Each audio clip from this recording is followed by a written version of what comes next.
Dan oke sob semuanya, tentunya kalian balik lagi di sini bersama gua Nunui dalam konten serunya sepak bola nasional. Oke sob semuanya, dengan dibuatnya konten kali ini di serunya sepak bola bersama gua Nunui menandakan bahwa timnas Indonesia telah lolos ke round 4 fase kualifikasi Piala Dunia 2026 setelah tadi Indonesia mengalahkan timnas Cina 1-0 dan Bahrain juga kalah versus Arab Saudi 2-0 dan dipastikan Bahrain dan Cina tidak bisa mengubur poin timnas Indonesia yang saat ini sekarang ini telah mencapai 12 poin dan peringkat peringkat 2 sudah dipastikan yang lolos langsung ke Piala Dunia itu Jepang dan Australia. 3-4-nya milik Indonesia yang masih berkesempatan berjuang di round 4. Oke sob, untuk timnas Indonesia versus Cina, mari kita bahas bersama. Gua setuju, menurut gua kalau di pertandingan timnas Indonesia versus Cina ini tidak ada yang bermain jelek atau di bawah standar. Semuanya tampil apa ya, tampil dengan rapi, berjuang dan mau berduel. Gue mau mengucapkan juga buat coach Patrick Kluivert, coach Alex Pastor beserta yang terlibat semuanya, yaitu Pak Erick Thohir juga telah mempersiapkan tim ini lawan Cina dengan baik dan ya tampil di lapangan ya dengan apa, dengan bukti kemenangan, dengan bukti nyata, dengan bukti penampilan yang bagus, dengan bukti penampilan yang duel-duel mau berjuang. Oke sob, 3 lini belakang Justin Hapner, Jai Ijes dan Rizky Ridho sesuai apa ya, sesuai dengan keinginan gua sebagai prediksi line up. Yang lihat aja di konten-konten gue yang sebelumnya tentang prediksi line up yang kali ini. Terus Kevin Dix nggak main, digantikannya Yakob Sayuri, tapi ya gue prediksikan Yakob Sayuri main, cuman ternyata dia main di posisi right wing back. Terus yang di depannya juga diisi Egy, terus pokoknya yang gue bilang nggak main ternyata main tuh cuman kakak Ricky Kambuaya main di left winger. Terus Yakob Sayuri, Kevin Dick nggak main. Yang lainnya sesuai prediksi sama lah, lihat aja di konten gue yang sebelumnya. Oke sob, sebetulnya gue kurang setuju kalau man of the match dijatuhkan ke Ole Romeni. Bukannya Ole Romeni tampil jelek, bukannya Ole Romeni tampil buruk. Dia mengeluarkan skill yang luar biasa, dia menarik lawan yang luar biasa, pergerakan dari tengah, dari kiri, dari kanan sangat-sangat bagus, sangat-sangat dinamis, sangat-sangat eksplosif sob. Tetapi apa namanya, Ricky Kambuaya patut dihargai kinerja kerasnya. Oleh Romeo ya emang udah levelnya udah di atas, tetapi Ricky Kambuaya tuh lagi-lagi tampil baik, lagi-lagi tampil mengejutkan, lagi-lagi tampil yang ibaratnya dapat dipercaya lah gitu. Yang pertama kali Ricky Kambuaya yang masuk ke dalam kotak penalti, dia penetrasi, layak nggak penalti karena sentuhannya ada sentuhan, cuman ya sentuhannya minim gitu, layak. Tetapi kalau yang kedua ketika dia masuk ke kotak penalti, terus ada pemain Cina yang ibaratnya menabrak, terus ada mengaitkan kakinya, jelas itu layak penalti. Dan Ricky Kambuaya juga telah membangun serangan dari luar, telah banyak banget mengambil keputusan positif, terutama yang dia awal-awal babak pertama yang dia capping keluar gitu, terus capping keluar terus melaksanakan syutingan dari jauh, itu udah bagus banget, udah on point banget. Emang cuman sayang syutannya ya nggak tepat sasaran yang diinginkan. Jadi ya di luar itu Ricky Kambuaya tampil nyetel, tampil membuktikan, tampil dengan penuh perjuangan. Ya gue pengen sebetulnya garansi garansi man of the match pas pemain terbaik ya diberikan ke Ricky Kambuaya. Emil Audero sebagai pemain debutan babak pertama kelihatan kayak gugup, grogi, kayak kurang percaya diri, tetapi di babak kedua dia tampil dengan apa ya? Tampil dengan dipetikan udara yang sangat bagus untuk memetik bola, menjawab apa ya? Menjawab pertanyaannya Emil Audero di babak pertama nangkap bola di udara lepas ya. Gimana sih ini, mengkhawatirkan, tapi kalau di babak kedua buset dah, dia lebih tampil lebih yakin, lebih percaya diri memetik bola di udara, dan ada satu save luar biasa refleksnya di kiri gawang timnas Indonesia. Tas, gila, berkelas itu, syutingannya kencang, apa namanya, bolanya termasuk bola susah lagi, nggak mendatar, nggak lambung, tetapi bola kayak setengah pinggang ke bawah gitu. Ya itu lumayan sulit ya, gue sebagai goalkeeper itu mengakuin itu bola lumayan sulit, tetapi dia terbang untuk menepis bolanya. Kelas Emil Audero, selamat untuk clean sheet-nya. Dan untuk yang debut lagi siapa, Beckham Putra.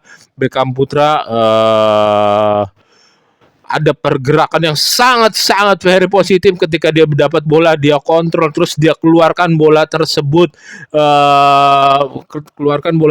dan ada Kevin Dix muncul. Kevin Dix masuk ke babak kedua menggantikan Jakob Sayuri.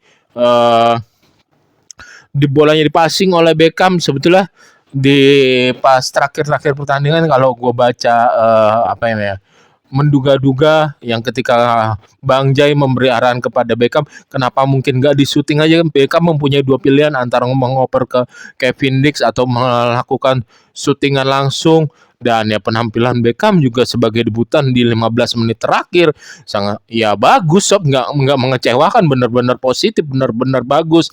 Ya, dari awal sebelum ada pemanggilan Beckham ya gue bilang layak Beckham dipanggil, layak Beckham diberi kesempatan, dan 15 menit itu Beckham membuktikan bukan jaminan ke depannya dia bakal bagus. Ya semoga bisa aja, ditunggu konsistennya. Dan Jakob Sayuri bermain di right wing back, dia sangat apa ya, sangat-sangat positif. Walaupun posisi yang ditinggalnya di cover berapa kali sama Rido, untung Rizky Ridonya solid. Rizky ada yang momen ketinggalan sama yang nomor 11 tuh langsung diuber lagi, dan nomor 11 itu apa ya, kayak ditutup pergerakannya sehingga bolanya menjadi corner, kayak ditabrak gitu. Itu bukan pelanggaran, bersih nabraknya. Yang nomor 11 terjatuh minta pelanggaran, itu nomor 11 Cina. Keren dari Rizky Rido, gue mencatat Rizky Rido ada dua intercept dan dua duel untuk merebut bola yang berkelas. Keren banget Rizky Rido, layak untuk bermain di Eropa seperti yang dibilang oleh rekan-rekan timnasnya, khususnya Jai Ijes. Berapa kali Jai Ijes menyemangati Rizky Rido untuk terus memotivasinya.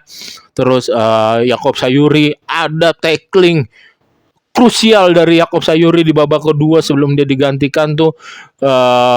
Pemain Cina melakukan penetrasi dan berhasil melakukan penetrasi itu ke ruang kosong, tekukannya ke dalam, udah masuk kotak penalti, di sliding dong sama Jakob Sayuri. Bagus banget ya, bagus ya lo di Liga 1 bisa diterapkan, solid juga di tim nasional. Keren ya Jakob Sayuri. Sebetulnya ya timnas Cina dibilang main apa, main bertahan juga enggak. Timnas Cina bermain sesuai apa ya, bermain sesuai kapasitasnya kok. Mau mengepres, mau zona pressing di depannya lumayan bagus juga, lumayan nyetel juga. Apa namanya, pergerakan tanpa bolanya winger-wingernya kanan kirinya lumayan cukup aktif, sehingga merepotkan Kelvin Verdong dan merepotkan Jakob Sayuri yang tadi udah gue bilang di backup oleh Rizky Rido. Dan ya tengahnya berapa kali masuknya merepotkan Tom Hai, dan untung aja Joy Pelupesi bisa membaca serangan, bisa menghentikan serangan pada momen yang pas. Gue mencatat 4 kali apa 5 kali, 4 kali kalau nggak salah. Joy Pelupesi memenangkan krusial pertarungan di lini tengah. Bagus momen, good momen juga buat Joy Pelupesi. Makanya gue bilang dari awal timnas Indonesia semuanya tampil solid ya. Oleh Romeni jelas berhasil mengeksekusi penalti dengan baik, dengan PD yang tadinya dikirain mau diambil sama Bang J, ternyata diserahkan ke oleh Romeni, dan oleh Romeni tampil dengan apa ya, tingkat percaya tinggi, tingkat percaya diri yang tinggi yang berlebih. Dia mengeluarkan skill, dia menarik lawan, dia bikin kesel juga pemain Cina gitu.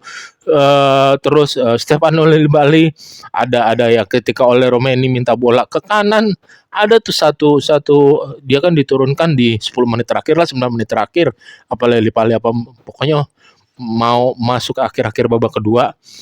Ada satu, bukannya dia tampil jelek, dia berapa kali tampil membuka ruangnya bagus kok Lillibali, tetapi ada satu momen tuh seharusnya kayak passing dia, oleh Romeni mintanya ke kanan, bolanya dipasing ke kiri, kayak masih ada sedikit kurang chemistry. Oke sob, buat Stefano masih Lillibali, tapi itu masih bisa apa ya, masih bisa dibenahi, dilatih. Chemistry itu kan kalau Lillibali sering apa namanya, sering berdiskusi dengan oleh Romeni maunya kayak gimana, kan semuanya itu bisa kebentuk, dan karakter itu semuanya kebangun, otomatis chemistry itu akan muncul dengan sendirinya. Oke sob, dia maunya bolanya kayak gimana, dan ya apa namanya, bisa jadi juga gitu kan, Lillibali mau maksudnya passing ke kanan, tapi kan dia passing ke kiri itu ada kayak errornya, kan nggak ada yang tahu, lihatnya ke depan. Dan nanti semoga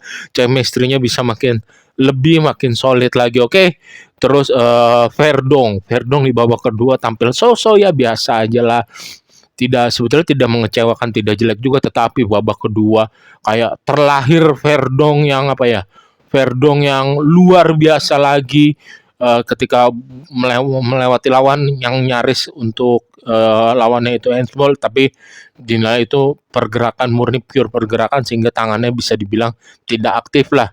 Jadi tapi luar biasa itu Verdong, berkelas, mengeluarkan skill individunya juga di babak kedua, lebih mau terlibat dan membantu serangan, lebih berkontribusi serangan. Ada umpan kalau di PS tuh 3 kali dari Verdong, sehingga harus dipotong oleh kiper Cina. 3 kalinya tuh umpan ke sayap sampingnya tuh kenceng lagi. Kalau nggak bolanya tuh ada di belakangnya, ada oleh Romeni, ada Lillibali yang udah masuk ke belakang. Sayang aja dipotong sama kiper Cina. Terus oleh Romeni, dia di babak pertama dia ada shooting tuh. Shootingannya apa namanya, masih mudah buat kiper Cina, masih ke arah kiper Cina, padahal pergerakannya udah bagus banget, memindahkan bolanya dari duel, memenangkan duel juga lawan dari bek Cina. Sayang sekali bolanya masih ke arah kiper. Tepuk tangan semuanya untuk timnas Indonesia. Terima kasih telah berjuang secara positif, terima kasih telah berjuang secara heroik, sehingga bisa mengantarkan timnas Indonesia untuk pertama kalinya masih mempunyai kesempatan lolos Piala Dunia 2026 di Amerika sana, lolos ke round 4. Ya kita masih apa ya, masih harus mendukung terus timnas Indonesia kita, King Indonesia kita. Jangan pernah kapok, jangan pernah menyerah, jangan menghujat, karena semua tim yang terlibat membuktikan hasil yang positif sekarang ini. Ya semoga ke depannya bisa lebih baik. Kalau misalkan ada kegagalan, ya koreksi yang sewajarnya aja, nggak usah sampai menghujat ke keluarga, pemain, terus fisik ataupun yang lainnya. Oke sob, sekian konten serunya sepak bola kali ini. Jangan lupa untuk kalian subscribe, comment, like, and share, and see you and bye bye. Belajarlah sampai ke negeri Cina, tetapi kalau untuk kualifikasi Piala Dunia 2026, timnas Indonesia lah yang masih terbuka kesempatannya. Oke sob, see you and bye bye. Jaga kesehatan.